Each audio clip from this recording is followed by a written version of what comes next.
A newly retired doctor from Washington told his wife he needed one last solo hike to clear his head and adjust to life after medicine.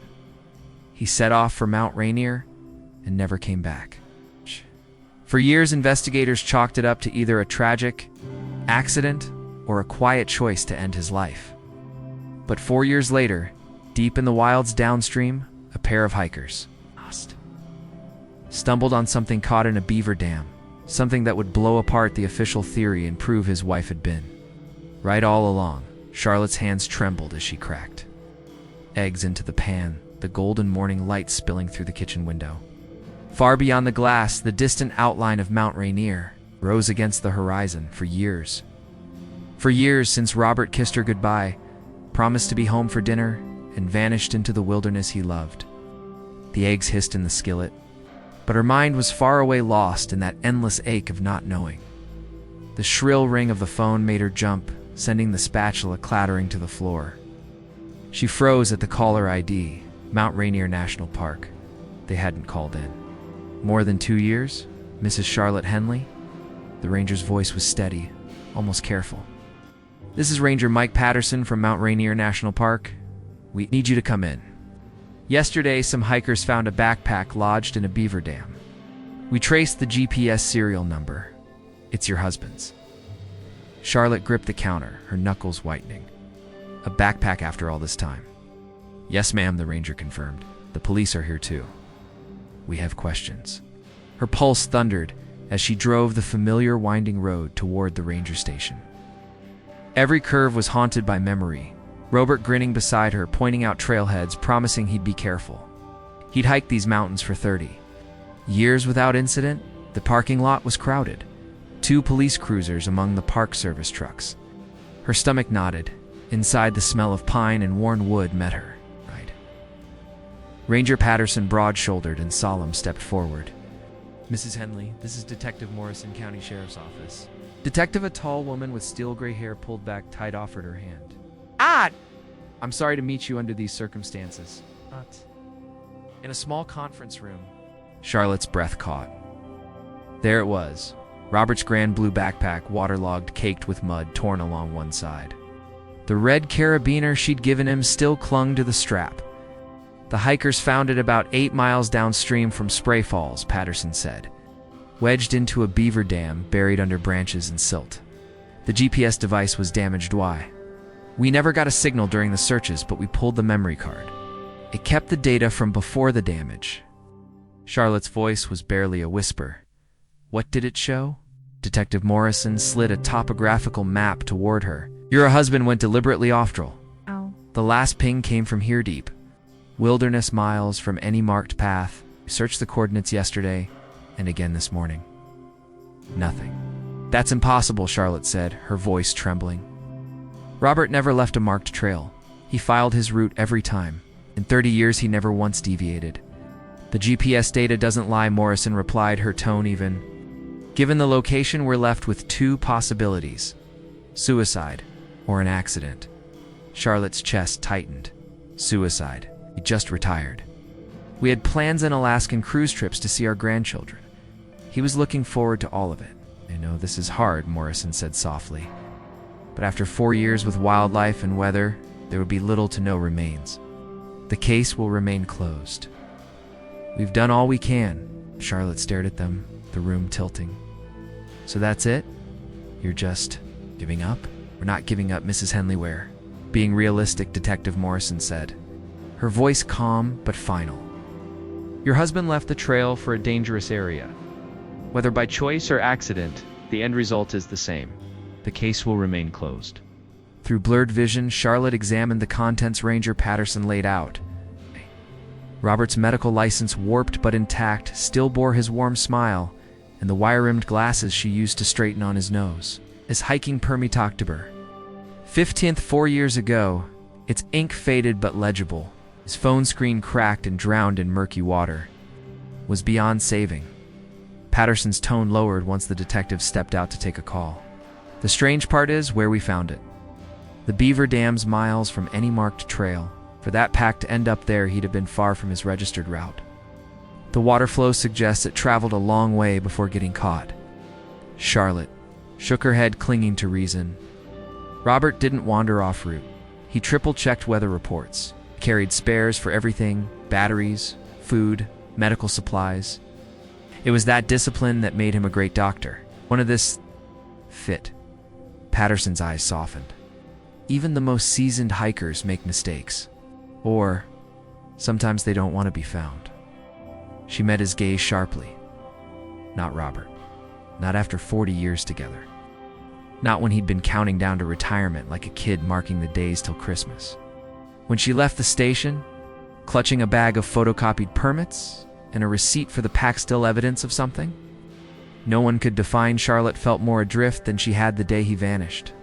The official verdict was neat. Robert went off trail and never came back. Case closed. But to her it wasn't close, it was erasure. She sat in her car for minutes, gripping the wheel until her hands ached. That morning had begun with eggs. In a pan, in the Mount Rainier skyline. Now it felt like the ground had shifted beneath her. She needed to tell someone who had known. Robert, as she had someone who would understand. Asterisk Cascade Medical Associates was only a short drive, but each landmark. Hit like a blow.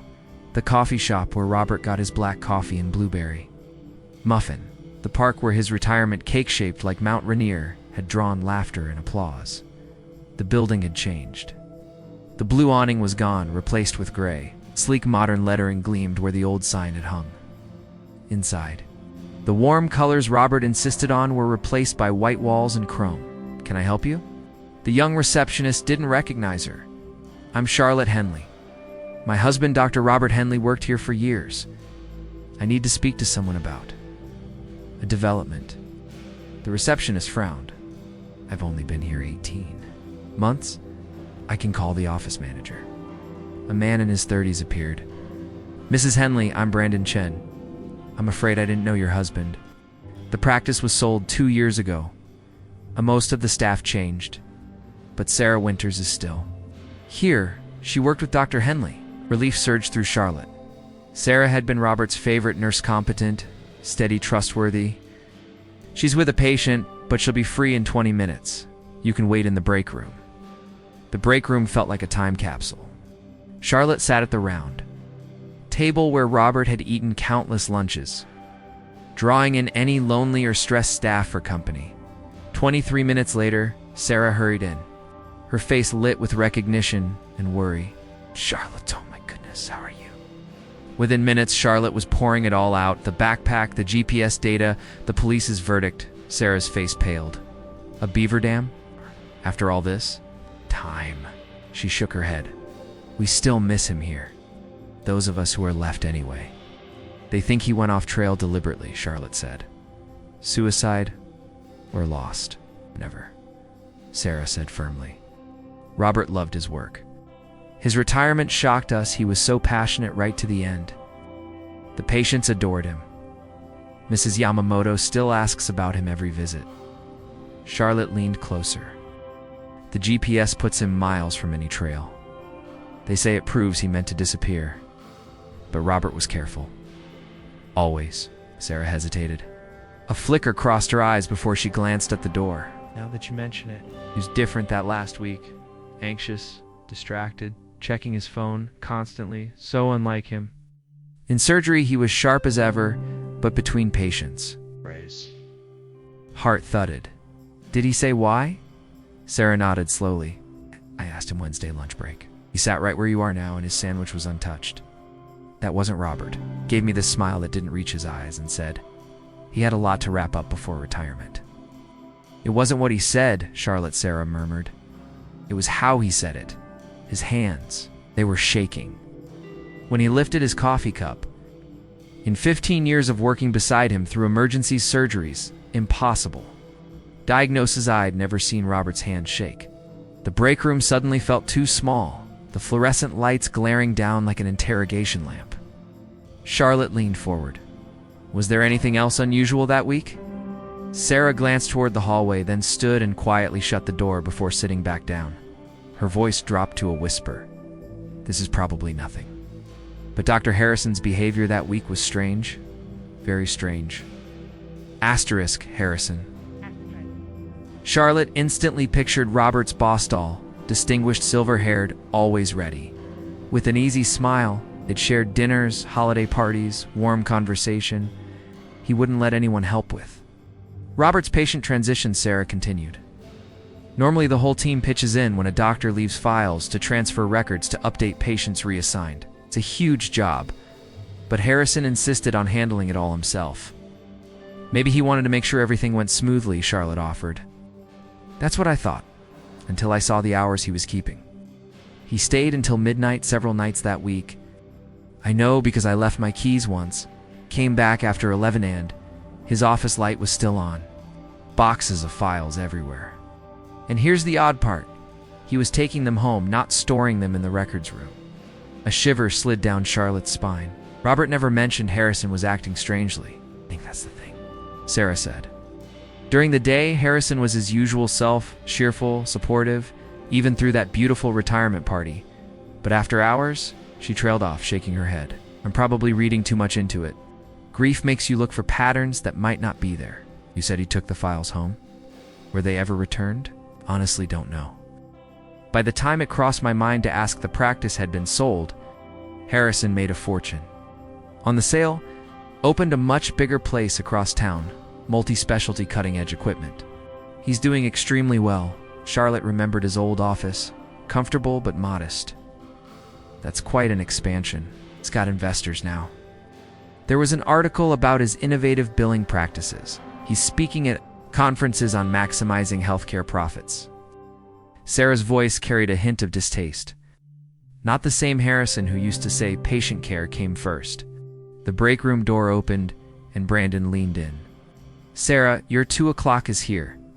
Sarah squeezed Charlotte's hands. I'm so sorry about the backpack.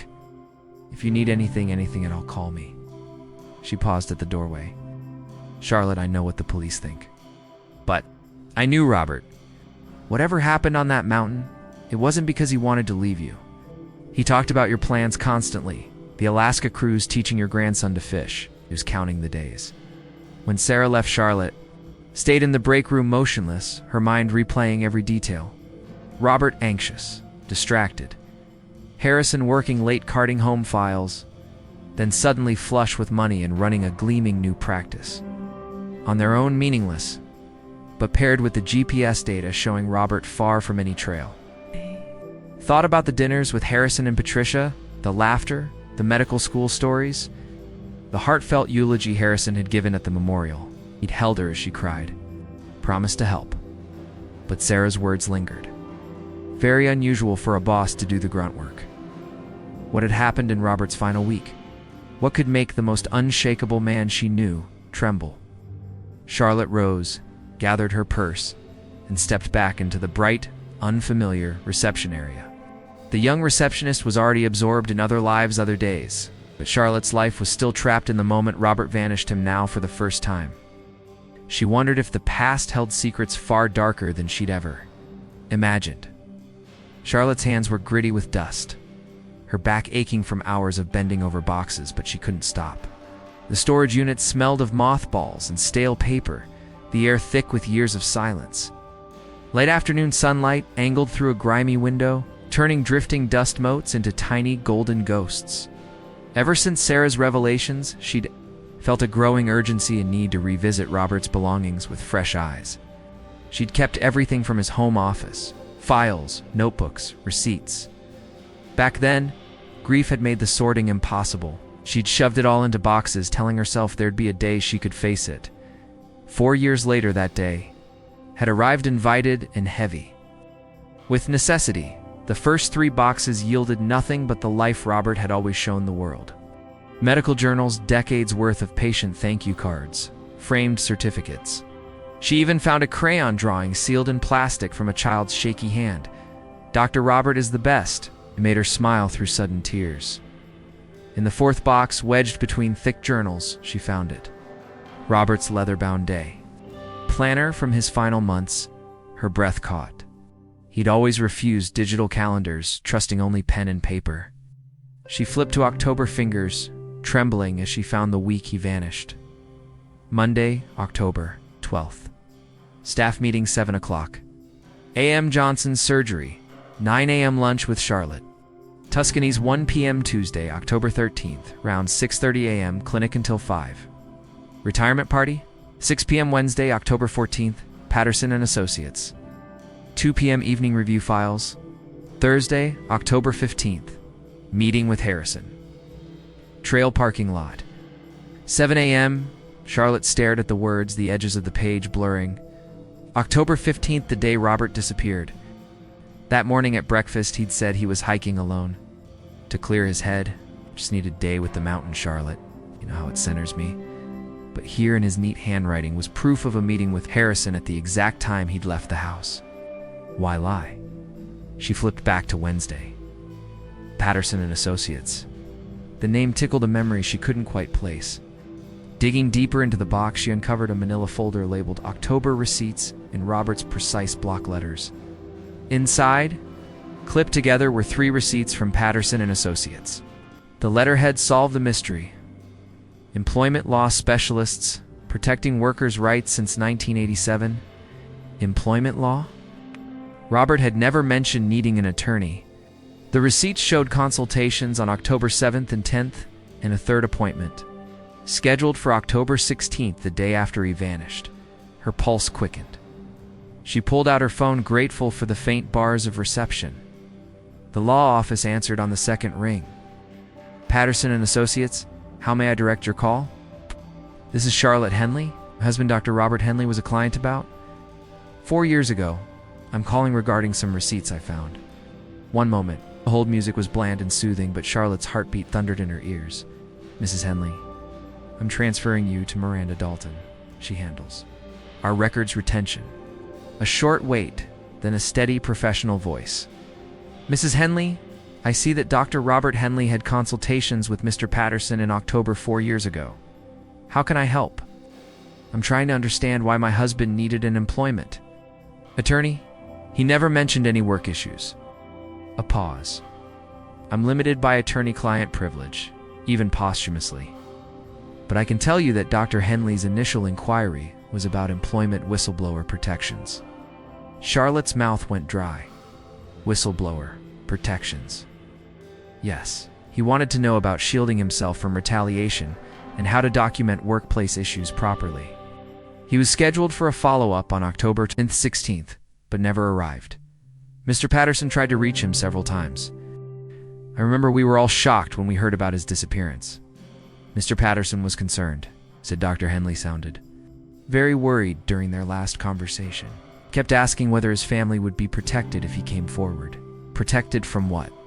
Charlotte's voice was barely a whisper. I'm sorry I can't share more. But I can say this, your husband was deliberate, careful. Whatever he was confronting, he wanted it handled the right way through legal channels. Charlotte thanked her and hung up her mind, racing whistleblower protections evidence logs, shielding against retaliation, and that meeting with Harrison the morning Robert vanished. A meeting he'd concealed from her. She loaded the most critical boxes into her car, the day planner, the receipts, her hands trembling. The drive home felt like moving through a dream.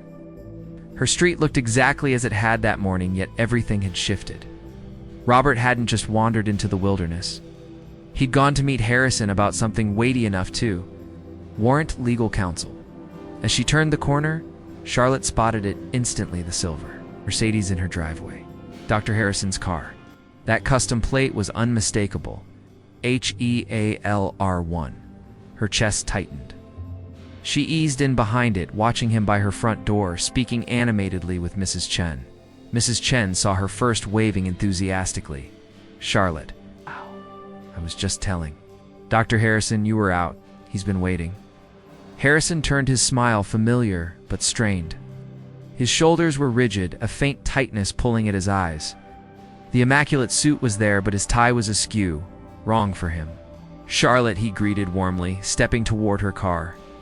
I heard about the backpack. Police called this morning, just a few routine questions since I was Robert's employer. I wanted to see how you were holding up. Charlotte stepped out slowly, hyper-aware of the boxes in her back seat. That's kind of you, James. It's been a difficult morning. Mrs. Chen, never one to let a moment go ungossiped, Piped up with a laugh, I told Dr. Harrison you'd gone to your storage unit. Spring cleaning in October. Asterisk, that's when Charlotte saw it. The flicker in Harrison's eyes at the mention of the storage unit. His smile stayed but dimmed like a light struggling for power. Storage unit, he asked, his tone casual, but edged with something sharper. Sorting through old things? It's just some of Robert's belongings, she said carefully. Getting his backpack back made me want to reconnect with his memory. Harrison nodded, though his gaze kept sliding toward her car. Of course. Of course. Sometimes going through old things can bring unexpected discoveries. The words carried weight. Heavy, deliberate, Mrs. Chen prattled on about her late husband's belongings, but Harrison wasn't listening. Focus was locked on Charlotte, unblinking. Just memories, Charlotte replied. If you'll excuse me, James, it's been a long day. Of course, he said, stepping back. But then his voice dropped slightly. If you need anything at all, please call. Robert mattered to me. I'd hate for his legacy to be distorted by misunderstandings. At last, words seemed to echo between them, heavier than it should, leaving the air colder than before. Charlotte forced a smile, nodded, and then walked to her front door on unsteady legs. She could feel Harrison's gaze pressing into her back, measuring, noting the boxes in her car. Only when she was inside door lock did she sag against the wall and draw a trembling breath. His arrival so soon after the police called him was no coincidence. His sharp reaction to the storage unit, the flicker in his eyes, the parting remark about Robert's legacy and misunderstandings, all of it felt calculated. She edged to the window. Harrison was still there at his car phone to his ear. His free hand cut the air with quick, agitated gestures. Nothing like the composed doctor she'd known for 15 years or thought she'd known. Her purse felt heavier the day. Planner inside it pulsing in her mind. Meeting with Harrison. Trail parking lot. 7 a.m. What had Robert uncovered that required whistleblower protection? What had he been planning to tell Harrison? And why was Harrison so intent on what she might have found in storage? The doorbell rang. Charlotte froze. Through the peephole. Harrison stood waiting, his expression rearranged into warm concern.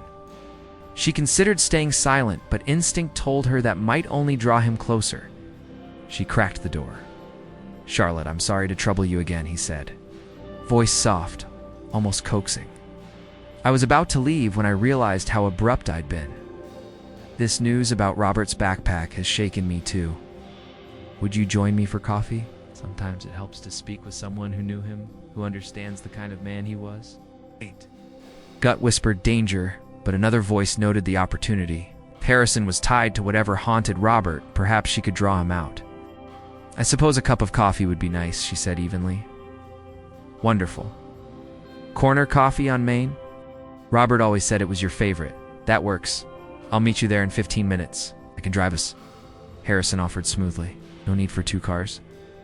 I'll take my own, Charlotte said sharper this time. Aaron's after. Something flickered behind his eyes, but he nodded. Of course. See you there. The second the door shut, she pulled out her phone. Meeting Dr. Harrison at Corner Coffee on Main. If you don't hear from me in 2 hours, call police. Not joking, Ellen replied instantly. What's going on? Are you okay? Later. Just keep time. The drive took 10 minutes, enough to steady her breathing. She parked where she could see her car from inside and chose a table in the bustling center, ignoring Harrison's suggestion of the secluded back corner. You remembered, she said when he returned, vanilla latte for her black coffee. For himself. Robert talked about you all the time, Harrison said, settling in. Vanilla lattes, sunrise hikes, your grandson's baseball games. He adored you. The words sounded tender, but the tone felt like a probe testing for weakness. Charlotte sipped her latte and waited. This must be so hard, Harrison went on. For years of not knowing, and now this. Have you been able to process it?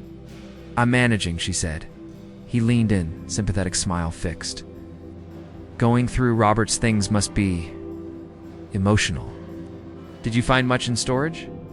People sometimes keep things they don't share with a spouse. Work documents, for instance. There it was. She kept her face calm, mostly medical. Journals, patient thank you cards. He saved every drawing a child ever gave him. How like him, Harrison murmured, but his fingers began a slow, restless tap. No work files? He was meticulous about documentation. I'd imagine he kept copies of important paperwork. Just the usual, she said lightly. Why do you ask? Oh, no reason. The police called this morning, they asked.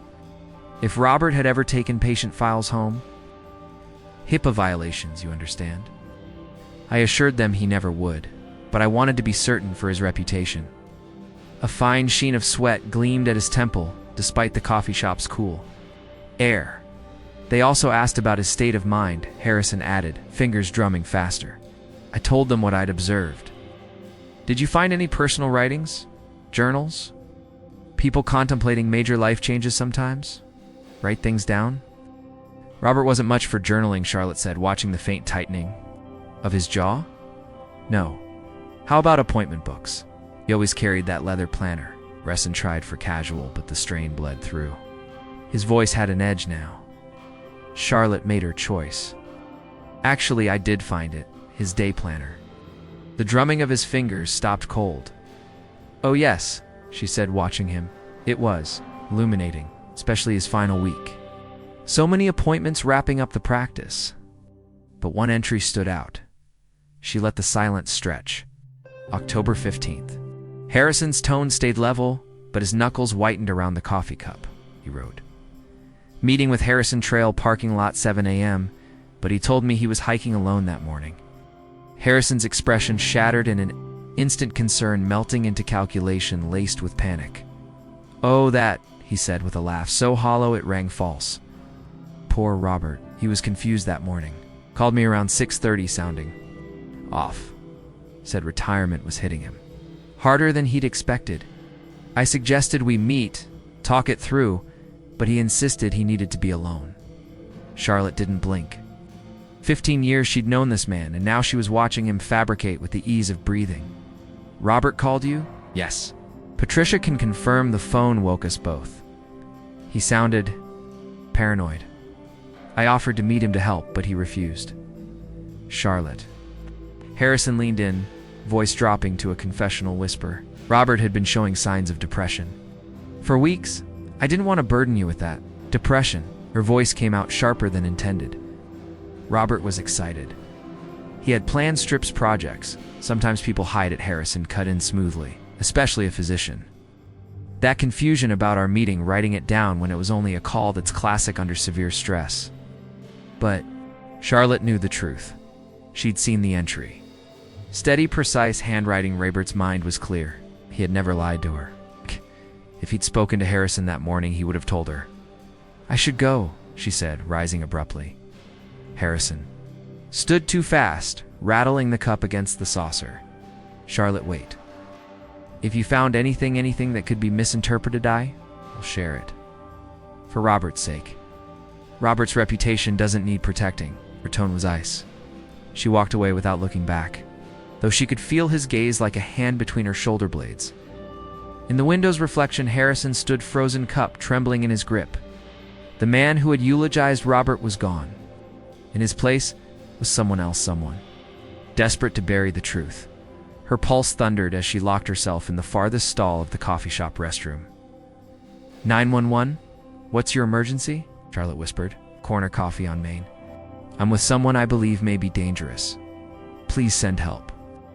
Are you in immediate danger? I don't know. Maybe his name's Dr. James Harrison. He's asking about my husband acting erratically.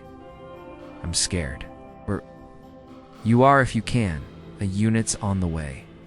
I can't. He'll suspect something. Please hurry. She ended the call, splashed water on her face, and practiced neutrality in the mirror. When she stepped back into the cafe, her stomach dropped. Harrison was no longer in his seat. He was in hers, blocking her exit. His coffee sat abandoned. Across the table, asterisk. There you are, he said, smiling without warmth. I was starting to worry. I'm just overwhelmed, she said. Understandable. His voice was different now, harder. You know, I drove past your place this morning around 6. Saw boxes by the curb. Spring cleaning in October? Her mouth went dry. There were no boxes, don't lie to me. His words sliced through the chatter around them. Saw you at the storage unit. Mrs. Chen was quite talkative. Should go, what did you find? Nothing, just memories. Her voice was too high. Robert kept everything. Always so thorough, so self-righteous. The last word hissed from between his teeth. I need to leave. My sister's expecting me. Harrison stared at her a beat too long, then stood. Of course. Let me walk you to your car. It wasn't a question. His hand clamped around her elbow, steering her toward the door.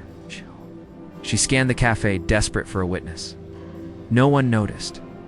Outside, the October air felt sharp, but the parking lot was nearly empty, her car too far away. Where are they? Where are what? His grip tightened. The documents.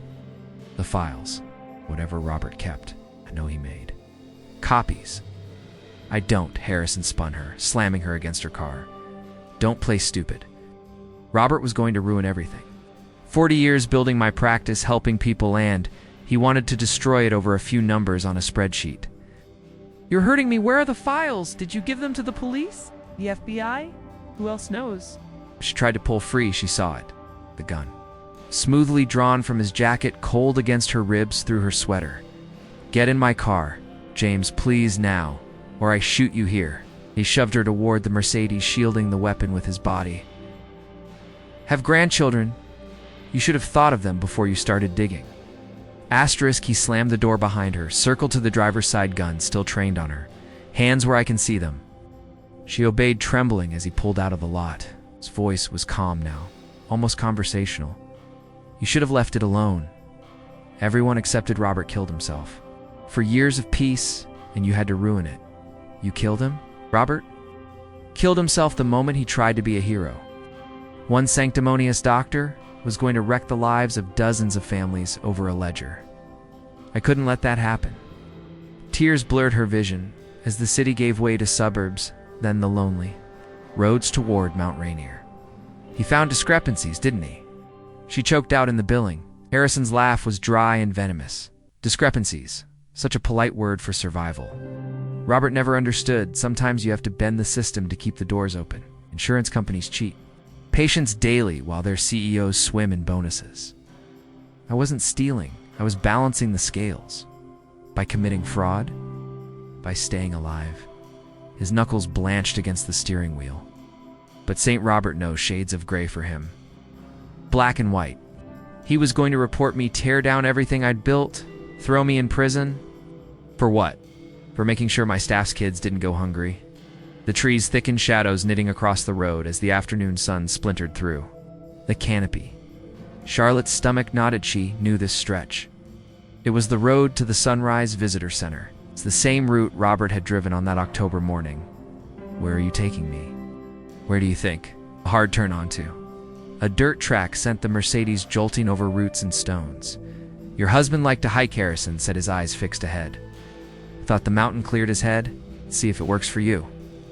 20 minutes of suffocating silence followed, broken only by the grind of gravel and Charlotte's whispered prayers.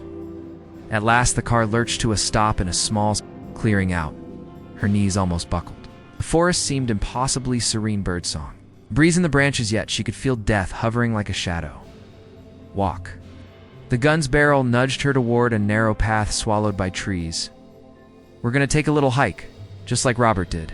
They'll find you, Charlotte said, surprising herself with the steadiness in her voice. It's the police. No, I was with you. My sister knows. If your sister knows you had coffee with an old friend, the cops will find your car at the cafe, assume you wandered off in your grief. Happens all the time, widows chasing ghosts. Press the gun into her spine. Move. The forest floor was treacherous roots, slick moss branches clawing at her shins. Her breath came fast, part panic, part exhaustion. Don't even think about running, Harrison warned, his own breathing ragged. Ah! You wouldn't. Make it 5 feet. She stumbled over a root, bracing against a moss-licked trunk. It felt rough and solid beneath her palms, so tangible it made this nightmare more real. Had Robert touched this very tree? They were maybe 50 yards in when it came the long, sharp wail of a siren. Harrison froze. His head jerked left-right. No. he whispered. No, no, no. More sirens joined closer now. Charlotte's pulse leapt only to sink. When his hand clamped her arm, "You called them," he said, voice flat with disbelief. At the coffee shop, flashes of red and blue pierced the trees. Harrison spun her toward the trailhead, yanking her tight against him. The gun now jammed into her temple. This wasn't supposed to happen. Doors slammed. Voices shouted. Leaves crackled under boots. "Dr. Harrison." The voice boomed through a megaphone. Detective Morrison from that morning. "We have the area surrounded. Let Mrs. Henley go and come out with your hands up." Harrison dragged her backward to a massive Douglas fir, using the trunk as a shield. His arm cinched around her throat. "Back off," he bellowed, "or I'll..." "Kill her?" "No one needs to get hurt," Morrison called back. "Let's talk." "There's nothing to talk about." Harrison's voice splintered. Robert was going to destroy everything. Through the blur of fear, Charlotte saw officers fanning out, crouched behind trees, rifles lowered but ready. One younger cop crept in from the left, slipping between ferns. "Stay back." Harrison's gun snapped toward the movement, then back to her head.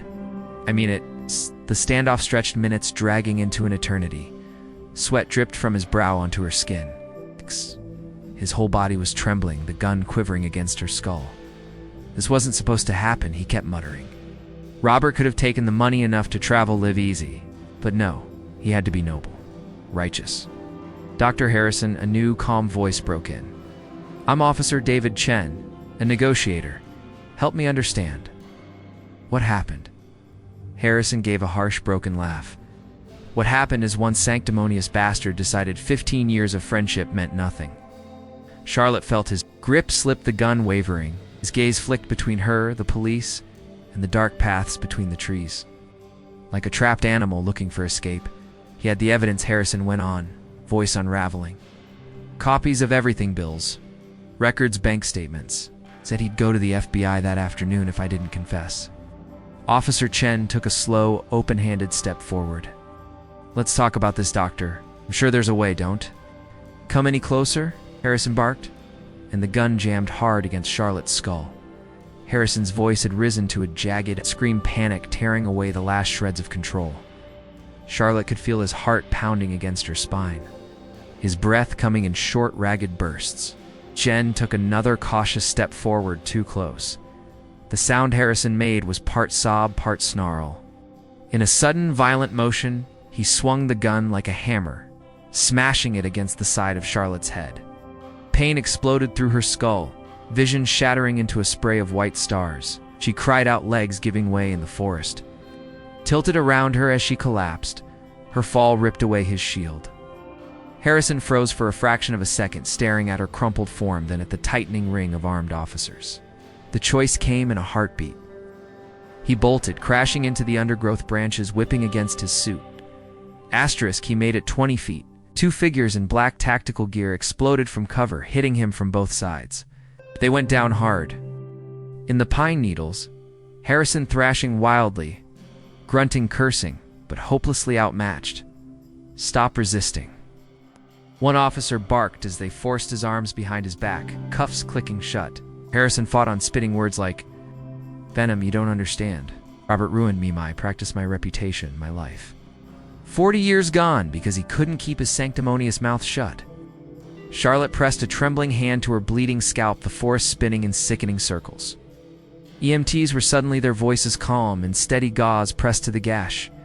Somewhere beyond them, Harrison's ranting rose again as they dragged him upright, pine needles and dirt clinging to the remains of his polished veneer. "I begged him," he howled. "Offered him money, offered him anything. But he had. To be the hero, had to save the world." "And where did it get him, huh? Where did it get him?" Charlotte barely heard the reassurance from the EMT. "You're going to be okay. Just a bad cut," because she couldn't take her eyes off Harrison. This wasn't the man she'd known for 15 years. This was someone else entirely, a hollow-eyed stranger with the forest clinging to him like guilt, screaming at a man who could no longer answer back. Detective Morrison appeared at her side as the EMTs worked. "You did good, Mrs. Henley. That 911 call saved your life." Charlotte gave a weak nod, wincing at the pull in her scalp. Around them, the woods had become a controlled chaos, officers marking evidence, radios spitting static. The peaceful trail transformed into a crime scene, but she was alive. Unlike Robert, she would walk out of these trees. The thought brought tears, but also a cold, hard satisfaction. Harrison had failed. Whatever secrets Robert had died protecting, they would not be buried with him. Justice delayed for years was finally here.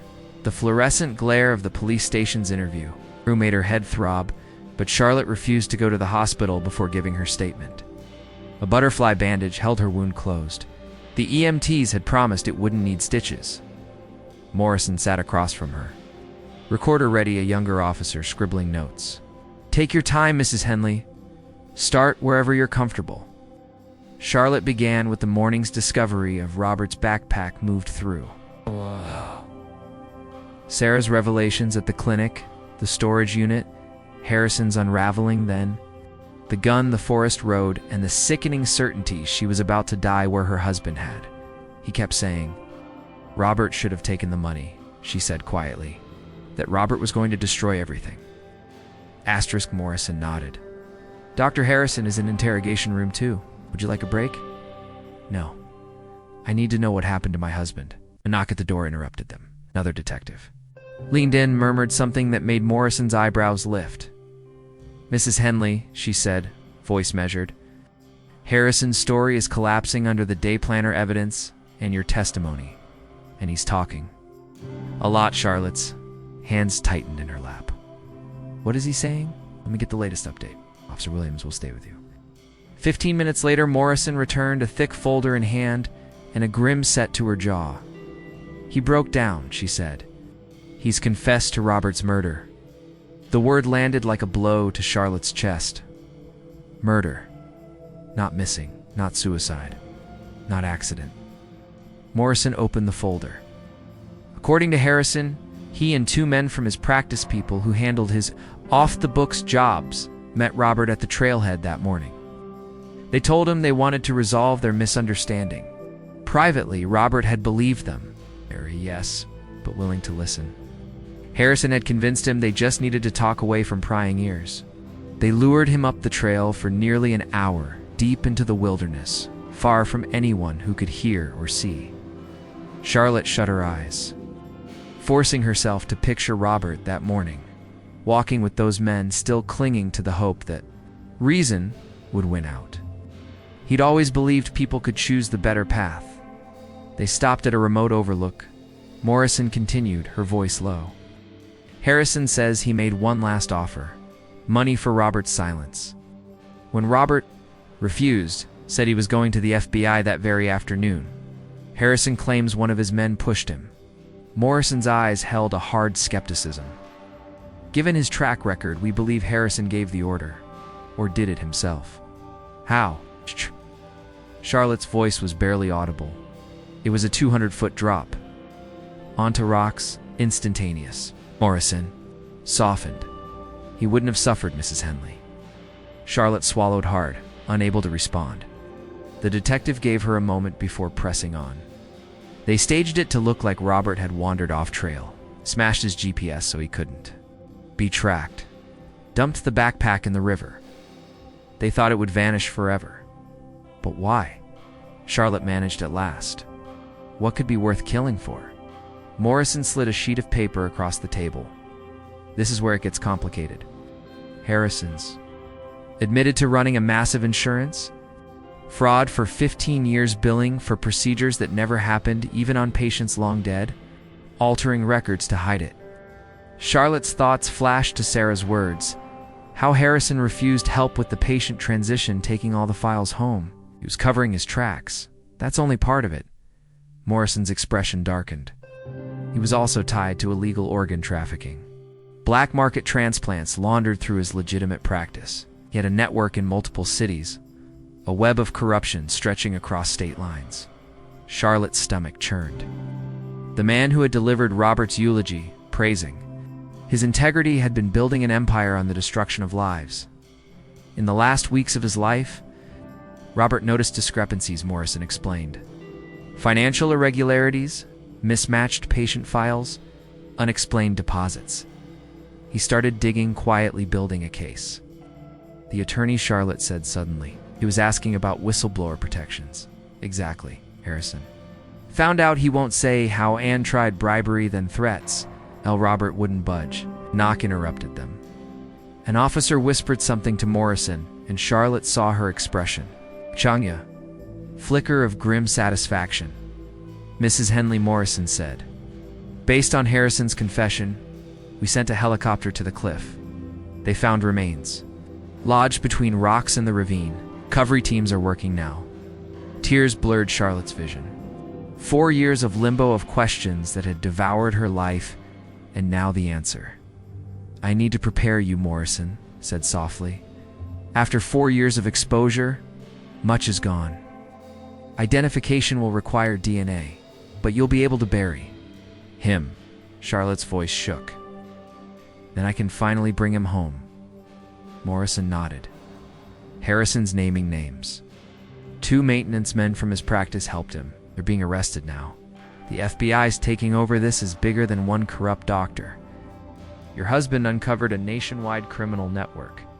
Charlotte thought of Robert's last days, the tremor in his hands, the secret meetings with a lawyer, the weight he carried alone. He'd known how dangerous Harrison was, known they might kill him. And so he hadn't told her. "He was protecting me," she whispered. "Your husband was brave," Morrison said. "He could have walked away. Instead, he stood for what was right." Charlotte's gaze dropped. It's who he was.